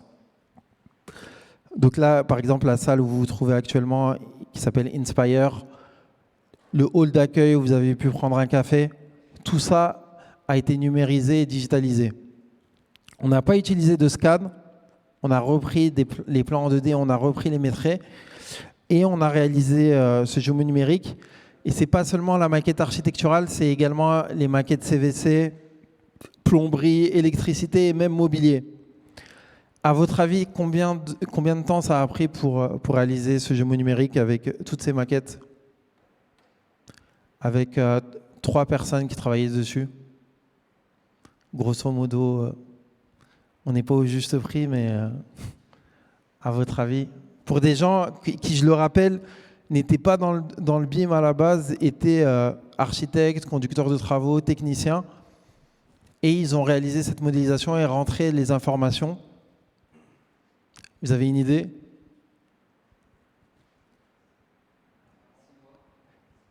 Six mois, ouais. D'autres 3 semaines. C'est optimiste. Non, en fait, ça a pris 3 mois. Mais je le rappelle, ces gens-là, ils n'étaient pas du tout... Ils travaillaient sur des outils 2D classiques, des outils qu'on voit durant les études il y a une dizaine d'années. Ils n'étaient pas du tout sur des outils de modélisation à la base. Ils ne connaissaient pas ou peu les plateformes collaboratives, les documentations BIM, etc. Donc c'est moins compliqué que ça ne paraît. Et donc, Hichem a fait un très bon tour d'horizon de ce qu'est un jumeau numérique. Ici, c'est un petit peu un résumé un peu plus synthétique. On a différents types de jumeaux numériques. Ça part du jumeau descriptif qui va être une réplique visuelle d'un bien construit en 3D, à carrément le jumeau autonome qui va nous permettre d'apprendre et d'agir au nom des utilisateurs avec des outils d'IA, etc. Nous, l'objectif de ce qu'on a fait, je le rappelle, c'est un travail réalisé par des apprenants. On n'est pas une société qui est venue pour créer ce jumeau numérique. On a supervisé des apprenants qui réalisent ce jumeau numérique. Le but, c'est d'avoir un jumeau prédictif. Donc, il va utiliser les données opérationnelles pour obtenir des informations. Comme quand vous allez chez le garagiste et qui vous dit votre voiture, elle nécessite de faire une vidange. Ben, c'est pareil, mais ce ne sera pas une vidange, mais ce sera différentes opérations sur le bâtiment. Et comme je le disais également, ce jumeau numérique, il est vraiment au service des usagers, mais également des personnes qui gèrent ce lieu. C'est des gens où vous pouvez parler avec eux, mais à la base, ils ne savent pas ce qu'est le BIM. Ils ne sont pas au fait de toute la technicité qu'on a dans un bâtiment et dans le domaine de l'architecture. Et donc, il y a différents cas d'usage qu'on a mis en place avec les personnes du bâtiment. Ça part de l'hospitality management, donc suivi des occupants, communication, présentation du lieu. On va l'utiliser aussi pour l'événementiel, l'aménagement du lieu. La maintenance, donc toutes les petites optimisations logistiques qu'on a sur le lieu, qu'on puisse vérifier les données sur un support unique avec tous les prestataires. On commence à avoir le suivi et l'amélioration de la consommation énergétique. Pour les utilisateurs du lieu, ici il y a une quinzaine de startups, mais il y a aussi beaucoup de salariés de Vinci qui travaillent ici. L'amélioration du confort, la gestion de la température, l'éclairage, la qualité de l'air, et même la gestion de la réservation des salles. Donc là, ce qu'il est possible de faire dès maintenant, c'est d'avoir une carte d'occupation des bureaux, de lier ça avec des dates de contrat, parce qu'ici on a plusieurs startups qui ont chacune des contrats qui arrivent à échéance, et on peut avoir des notifications pour savoir si bientôt ils doivent quitter les lieux ou non. Suivre les réservations, le taux de présence des salles. Comme le disait Hichem, on peut faire un parallèle entre comment les salles ont été réservées et est-ce que les gens sont vraiment rentrés dedans. Pour le futur, ça pourrait être automatisé, cette gestion des contrats avec le rappel des échéances, les paiements, l'ajustement automatisé des réservations de salles en cas d'absence, l'analyse du taux d'occupation, un planning prédictif de comment les salles seront occupées durant toute l'année, avec des pics ou des périodes plus creuses. La communication, la présentation du lieu. Ici, il y a beaucoup d'événements qui ont lieu, comme ce matin, par exemple. J'étais en communication avec, par exemple, les équipes de la SBA pour les magnifiques viennoiseries que vous aviez à disposition. En fait, tout ça, on peut, grâce à la maquette numérique et grâce à ce jumeau numérique, on peut déjà montrer à des personnes qui vont arriver sur le lieu où est-ce qu'elles doivent s'installer, si c'est des prestataires externes, que ce soit les ascenseurs, les fontaines à eau, des différentes décorations qu'on a dans le lieu, on peut déjà visualiser tout ça. Et en plus, ça offre la possibilité d'avoir des plans démétrés pour tous les mobiliers et les mobiliers également. Le mobilier dont je parlais, justement, l'inventaire de ce mobilier, combien de tables on a, combien de chaises on a, est-ce qu'il y a des mobiliers qui sont défaillants ou non. On pourra aussi mettre en scène via la maquette numérique de la communication et avec la régie, on pourra mettre en place des événements où on va simuler ce qui va se passer durant les événements. Bien sûr, il y a une GTB dans ce bâtiment, il y a une GTC également. Et on va pouvoir gérer le réseau de chaleur, l'électricité, enfin les consommations électriques. Et ce jumeau numérique qui va servir pour tous les prestataires. Cette consommation énergétique, justement, on va pouvoir avoir des indicateurs de performance. C'est simplement reprendre les éléments qu'on a dans la GTB et la GTC, les associer à des objets dans le jumeau numérique et en fait avoir des dashboards de consommation qui sont personnalisables. On peut avoir le profil aussi de consommation énergétique des occupants. Est-ce qu'il y a certains occupants qui consomment trop dans leur salle ou est-ce qu'on peut faire des optimisations là-dessus? Et là encore, l'intelligence artificielle, elle va nous aider. Jérôme a parlé de LLM comme ChatGPT, etc., qui sont basés sur des données parfois qui sont obscures. On ne sait pas comment on va interroger ChatGPT, où il va prendre les données. Et maintenant, on a de plus en plus ce qu'on appelle des RAG. Je ne vais pas dire le terme en anglais parce que j'ai oublié, mais c'est Retrieval Augmented, je ne sais plus. Mais en tout cas, ces données-là, c'est des données qu'on donne à l'intelligence artificielle sur lesquelles elle va se baser. Et les jumeaux numériques ils vont également servir à ça. Ils vont servir de rationaliser ces données et d'avoir des prédictions de ce qui va se passer dans le bâtiment. Les résidents externes aussi ils vont pouvoir donner leurs avis à travers des questionnaires sur l'éclairage, la température, la qualité de l'air. On va pouvoir, grâce à ce jumeau numérique, optimiser un peu plus l'espace et voir ce que l'on doit améliorer ou pas au niveau du confort thermique et de la gestion raisonnée de la réservation des salles. Donc, ce que je voulais mettre en avant également, c'est que ces jumeaux numériques, imaginez que ce bâtiment, il est loué par Léonard, mais imaginez que lorsque vous allez rendre un bâtiment ou lorsque vous allez vendre un bâtiment, vous n'allez pas vendre seulement des murs, mais vous allez vendre tout un historique de données avec un jumeau numérique fiable et montrer qu'en fait, il y a, par exemple, pour des personnes qui sont promoteurs immobiliers ou pas, de montrer qu'il y a un réel atout et un réel actif qui peut être valorisable. On va pouvoir montrer sur plusieurs années le taux d'occupation des salles, comment les gens arrivent, qu'est-ce qui a été fait comme événement durant toute l'occupation. Et donc, ça devient un actif qui est encore plus valorisable que simplement se baser sur les plans, sur la date de construction du bâtiment. Donc, je vous invite à me contacter si vous voulez en savoir plus et de vraiment démystifier un peu ces jumeaux numériques qui ne sont pas aussi complexes qu'on le pense et qui ne sont pas aussi difficiles à mettre en place. Voilà, je ne sais pas s'il y a des questions. Merci Karim. Question, madame?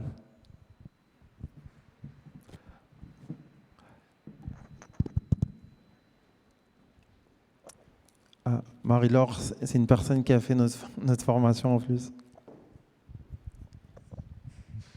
Bonjour à tous.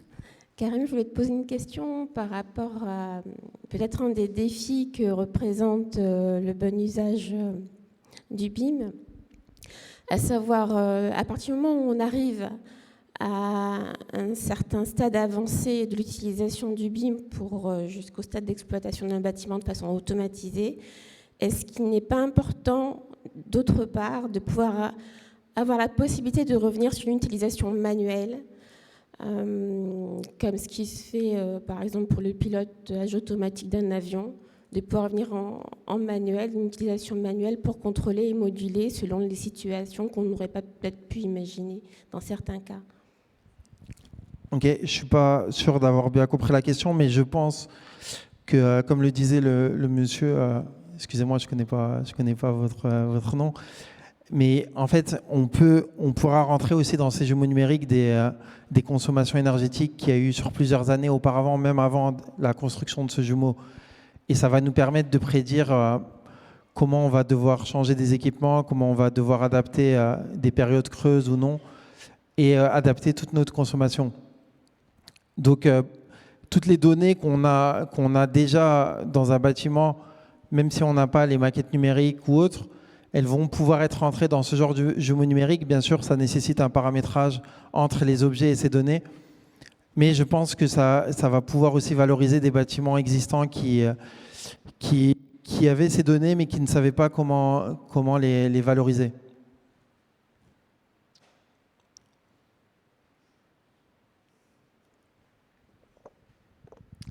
Autre question pour Karim? Merci beaucoup. On va passer la parole à Eric.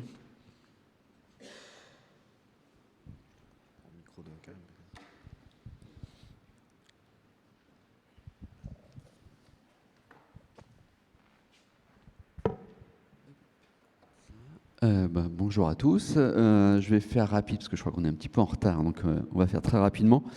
Je représente aujourd'hui l'AICN, donc l'Alliance pour la convergence numérique de l'immobilier. C'est pas dans le bon ordre, mais c'est comme ça que ça se dit. Qu'est-ce que l'AICN? C'est quelque chose d'un peu particulier qui est de mettre dans la même salle, entre guillemets, l'ensemble des acteurs de l'immobilier. Donc vous voyez autour de la table, ce sont essentiellement des représentants de secteurs, que vous avez ici les investisseurs, vous avez les PM, vous avez les FMR, vous avez les utilisateurs, enfin les occupants avec IDET et puis l'ADI, et des structures un peu plus spécialisées sur la data comme Fidji et comme SBA peut l'être sur la partie patrimoniale. L'objectif, c'est de se dire qu'on est beaucoup d'acteurs qui tournons autour de la même... le même actif immobilier et qu'aujourd'hui on est plutôt chacun dans notre couloir de nage et on n'arrive pas à échanger avec les autres. Et quand je dis couloir de nage, des fois c'est plutôt on est chacun dans notre tranchée et la bataille est très dure et se résume souvent à des problèmes de coûts. L'objectif, c'est effectivement pour que chacun ait ses propres données et que chacun travaille beaucoup sur la data, qu'on puisse avoir des langages communs qui vont nous permettre, non pas de passer beaucoup de temps à la ressaisie, à la fiabilité, etc., pouvoir échanger ces données entre nous de façon beaucoup plus fluide. On le voyait tout à l'heure, on a parlé de données froides, données chaudes. Les données chaudes, effectivement, au niveau de l'immeuble, c'est peut-être le jumeau numérique qui va vous les donner. Et ça va servir à l'exploitant, ça va servir à l'usager. Le PM, il a une fonction de supervision. Donc lui, il aura plutôt les données froides. L'investisseur, il est aussi à un niveau encore plus haut. Donc lui, peut-être que ce sont les données presque congelées qu'il va avoir. Mais ça l'intéresse d'avoir des indicateurs pour savoir comment se passe l'immeuble, comment il se comporte. Est-ce qu'il y a beaucoup de pannes? Est-ce qu'il y a beaucoup de réclamations des locataires et autres? Et donc tout ça, il faut que ces données puissent circuler, ce qui n'est pas le cas aujourd'hui. Donc ça, c'est vraiment le principe de l'AICN, de pouvoir essayer d'échanger et qu'on arrive vers quelque chose qui soit très fluide. Et je voulais revenir sur le jumeau numérique, qui vraiment est, nous, à la base. Et on a tendance à dire que le jumeau numérique, pour nous, c'est un ovni, c'est un objet virtuel non identifié, parce qu'on n'arrive pas à le situer. Est-ce que le jumeau numérique, il est au niveau du propriétaire, il est au niveau de l'exploitant, FM ou PM, ou plutôt au niveau de l'utilisateur qui est sur place? Ce que l'on constate aujourd'hui, c'est que les jumeaux numériques qui fonctionnent, enfin, en tout cas ceux que j'ai pu voir, c'est quand même surtout à l'initiative de l'occupant. Ça peut être dans les cliniques, ça peut être dans les hôpitaux, ça peut être dans les usines, ça peut être ici, là, le lieu, c'est visiblement l'exploitant du lieu qui l'a mis en place. On a des exemples aussi comme CNP qui l'a mis ça sur son siège, c'est en tant qu'exploitant. Ce qu'on aimerait, c'est que du coup ce jumeau numérique serve à toute la filière déjà, c'est que ce jumeau numérique soit, et vous l'avez, je crois que c'est Karim qui l'a cité tout à l'heure, c'est un peu comme l'ascenseur, c'est que quand je vends l'immeuble avec son jumeau numérique. Parce que sinon, si on commence à avoir des jumeaux numériques qui sont... moi, je travaille chez La Française. Si j'impose un jumeau numérique sur tous mes immeubles et que je le vends à AXA et que lui, il a un autre jumeau numérique, un autre outil, du coup, je mets tout à la poubelle, je refais tout. Enfin, on est plus dans ce monde-là, malheureusement. Donc, le jumeau numérique appartient vraiment à l'immeuble. Pourquoi OVNI? Parce qu'on n'arrive pas non plus à le situer. Dans quel cadre il faut un jumeau numérique? Un commerce en pied d'immeuble, est-ce qu'il a besoin d'un jumeau numérique? On considère que non. Un immeuble de 20 000 m² mono-occupant, ça a tout son intérêt. Un immeuble 20 000 m² multi-occupant, sur les équipements propres à l'immeuble, oui. Sur la réservation de salles, non. Parce que chacun va venir avec son système de réservation, parce qu'il doit être connecté, pouvoir réserver une salle qui se trouve à Londres ou à Stuttgart ou autre. Et donc du coup, la première chose qu'il va commencer à faire, le locataire, c'est qu'il va nous enlever tout ce qu'on a installé et mettre ses propres outils. Parce qu'aujourd'hui, ces outils ne sont pas communicants. Et je pense qu'il faudra encore quelques années avant que tout ça soit vraiment interfacé avec des normes comme AFNOR ou autres, qui permettent de vraiment les... Donc le jumeau numérique, on en voit bien l'utilité. On a du mal à le situer, on a du mal à savoir qui doit payer, parce que quand même, à un moment donné, il faut que quelqu'un paye.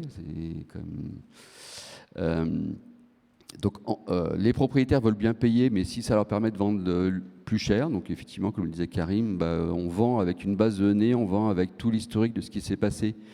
Donc ça peut se valoriser, surtout en ce moment. Est-ce que ça va attirer des locataires? On n'en est pas encore sûr aujourd'hui.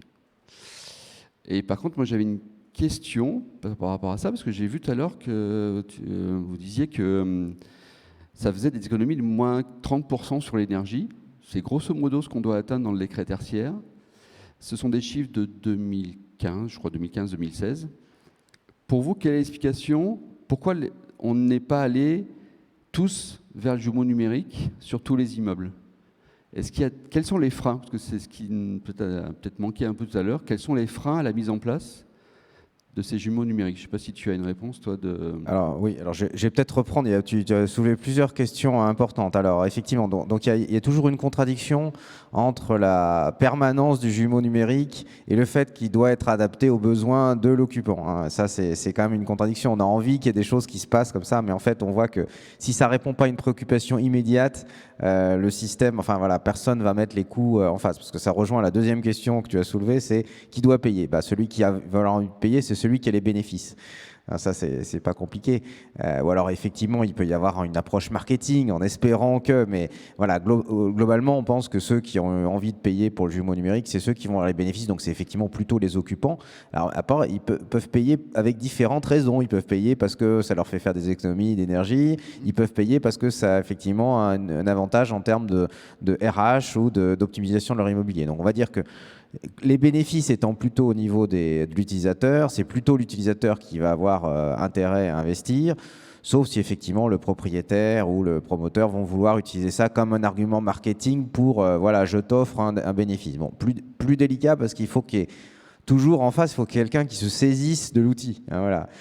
En face de chacun des outils, il faut qu'il y ait quelqu'un qui s'en serve. Donc il faut des compétences pour mettre en place le jumeau numérique qui va bien. Et puis ensuite, il faut quelqu'un qui regarde les taux d'occupation des salles et qui en fasse quelque chose. Il faut qu'il y ait quelqu'un qui regarde les tableaux de consommation énergétique, qui en fasse quelque chose. Alors je vais répondre à la question sur l'énergie. Donc ça, pour le coup, il y a des solutions spécialisées en énergie qui existent à grande échelle. Voilà. Donc moi, j'ai participé à la fondation d'Adviseo, qui est une sorte de jumeau numérique très spécialisé en énergie, qui fait beaucoup ça, et sur des grandes quantités. Et là, on a des bénéfices qui sont ça. Mais une fois de plus, ce n'est pas qu'un jumeau numérique. c'est aussi des compétences derrière d'énergie management. Voilà, il faut... si on ne mesure pas, si on n'a pas les bons outils qui permettent de détecter, voilà, de faire du reporting de consommation, on n'arrive à rien. Voilà, on voit bien qu'il y a eu un gap important de franchi dès lors qu'on a eu la possibilité d'avoir des outils numériques à grande échelle dans ce terrain-là. Mais effectivement, il faut aussi de l'énergie management qui, à partir d'une courbe de consommation, c'est dire, oui, mais c'est ça qu'il faut régler. Voilà. Et donc là, il y a eu des gains d'énergie très importants qui permettent effectivement de répondre à des critères tertiaires et plus. Voilà. Donc ça c'est prouvé à très grande échelle.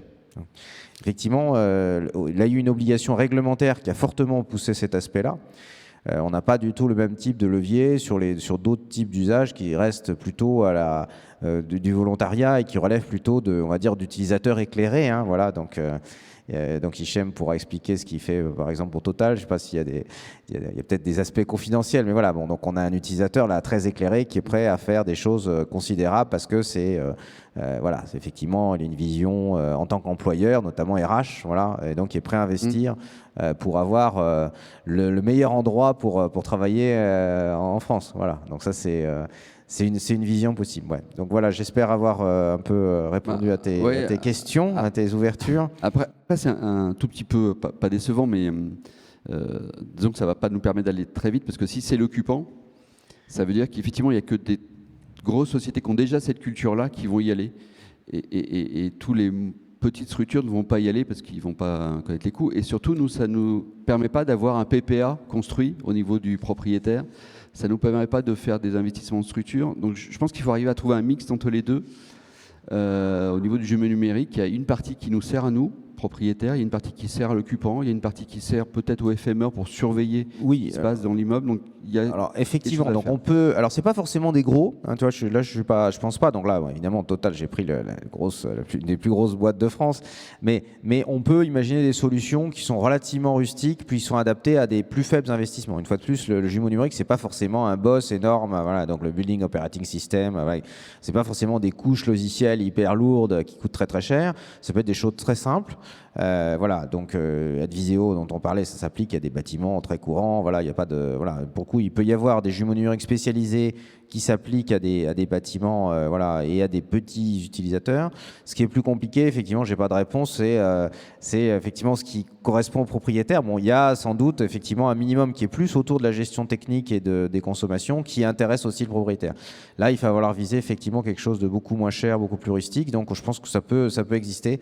Je suis pas sûr qu'on arrivera à vraiment définir un standard dans la matière, mais ça peut exister. Il y a une réponse aux besoins, je pense, d'utilisateurs, voilà, sans forcément que ce soit une boîte du CAC 40. Et il y a une réponse, je pense, aux besoins les plus basiques des propriétaires, plutôt autour de la partie technique. Mais les gros gains, une fois de plus, ils sont quand même, je pense, les plus ambitieux, c'est côté RH, et puis optimisation de l'immobilier via l'utilisation finalement du bâtiment, et ça c'est quand même plutôt des bénéfices du locataire. Moi on a rencontré quelques promoteurs quand même qui essaient ou foncières qui essaient de proposer ça de façon un peu marketing pour promettre effectivement à l'occupant que ça va être qu'il va avoir ce type de bénéfice. Voilà, mais encore faut-il que l'occupant ça l'intéresse et qu'il mette les personnes en face pour s'en servir. Et donc là, du coup, c'est au niveau de l'AICN, effectivement, comme on a l'ADI et l'IDET qui sont au niveau de l'AICN, nous, ce qui nous intéresse, c'est de pouvoir nouer des partenariats avec ces occupants pour qu'on ait de l'information, puisque l'information sur notamment leur consommation, c'est de l'information privée auquel on n'a pas le droit, sauf s'ils nous donnent l'autorisation. Donc pour savoir quelle est la consommation d'un immeuble, si le locataire ne veut pas me donner ses consommations, je ne peux pas l'avoir, donc je ne peux pas faire des plans derrière de travaux. Oui, donc effectivement, ça c'est une contrainte. Donc effectivement, notamment dans le cadre d'immeubles multi-occupants sur l'énergie, il faut conclure des accords avec chaque locataire pour autoriser à récupérer les données, etc. C'est une des barrières réglementaires qui peut faire obstacle à ce type de démarche. Ouais. Et encore, on est en France, on est plutôt bien structuré. Quand vous allez en Allemagne, c'est encore pire à avoir les informations. Donc effectivement, nous on est très partants sur le jumeau numérique. En tout cas, c'est quelque chose que l'on suit de plus en plus. Parce que ça correspond à une gestion aussi qui est beaucoup plus importante du patrimoine en lui-même avec ses équipements.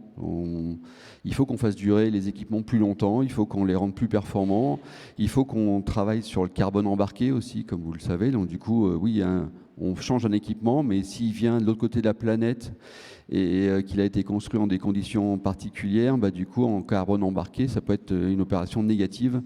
Et ça, avec CRDS et autres, ça va être compliqué pour les investisseurs. Donc voilà, c'est la petite réflexion qu'on avait dans le cadre de l'AICN, mais en tout cas, on voit qu'il y a des très belles expériences et des très belles choses qui se mettent en place au niveau du jumeau numérique ou du BIM ou du BOSS. Enfin, on ne sait pas trop fait des choses. Après, il y a un point qu'on n'a pas abordé tout à l'heure, mais c'est dans toutes vos réflexions, j'en suis sûr, c'est toute la partie sécurité qui va autour. On commence à avoir des... J'ai eu la semaine dernière information d'un PM comme quoi un locataire avait hacké la GTB de l'immeuble. Il a tellement bien hacké qu'il l'a mis en l'air et donc il n'y a plus de chauffage dans l'immeuble. Donc déjà, avant de trouver qui était le coupable, on a mis un peu de temps. Mais voilà, donc ça, je crois que tu as une case cybersécurité quelque part dans le déroulé. Il y a une case cybersécurité, mais effectivement qu'on n'a pas eu le temps de détailler. C'est important. Merci beaucoup Eric. Écoutez, je ne sais pas s'il y a encore quelques commentaires, questions finales. Je crois qu'il y a une personne de Léonard qui voulait nous saluer également. Est-ce qu'il y a des questions complémentaires? Merci Eric pour ton intervention qui recoupe bien des questions qu'on se pose effectivement. Et une fois de plus, les moyens techniques qu'on met en face, c'est pas voilà, il y a une grande palette de diversité de moyens techniques qui est possible et qui s'applique à différents types de besoins et de capacités d'investissement. Merci. Ravi de pouvoir vous voir aujourd'hui tous présents. Merci Karim pour l'invitation. Donc je me présente, je m'appelle Antoine Larousse, je travaille ici chez Léonard et je suis le responsable du programme CIDL, c'est le programme d'incubation de start-up du groupe Vinci. Notamment, Karim avec Arsenio a fait partie de ce programme. On a pu aider justement à le mettre en contact avec des personnes référentes du BIM chez Vinci, justement pour pouvoir essayer de déployer son service et faire en sorte que ça prenne de plus en plus d'ampleur dans le groupe. Et on a même, on fait partie des membres d'Arsenio maintenant, donc on est vraiment fiers de cela. Puis voilà, vraiment ravi de pouvoir vous voir ici tous aujourd'hui et tout simplement de parler de ces sujets qui sont des sujets de fond, qui sont des sujets vraiment de transformation, qui font partie des éléments et des grosses interrogations qu'on se pose, en tout cas chez Vinci. Même si, je l'ai entendu, il y a quelques freins, mais ces freins sont surmontables et l'on peut, avec méthode et avec transparence, pouvoir aller dans cette direction. En tout cas, c'est ce que l'on pense chez Léonard et chez Vinci. Et voilà, nous essayons avec nos différents programmes start-up ou d'innovation, permettre d'aider à des personnes qui ont des projets internes ou externes, des solutions innovantes, à vraiment essayer de les déployer. Donc, je serais ravi de pouvoir discuter avec vous si vous avez vraiment des solutions, des enjeux, des choses qui pourraient vraiment intéresser les opérationnels et les entités du groupe Vinci, justement pour, pouvoir vous mettre en contact avec ces personnes-là, et de deux, si vous êtes intéressés à intégrer nos programmes d'innovation. Merci beaucoup. Merci de nous avoir accueillis. Eh bien, bonne journée à tous.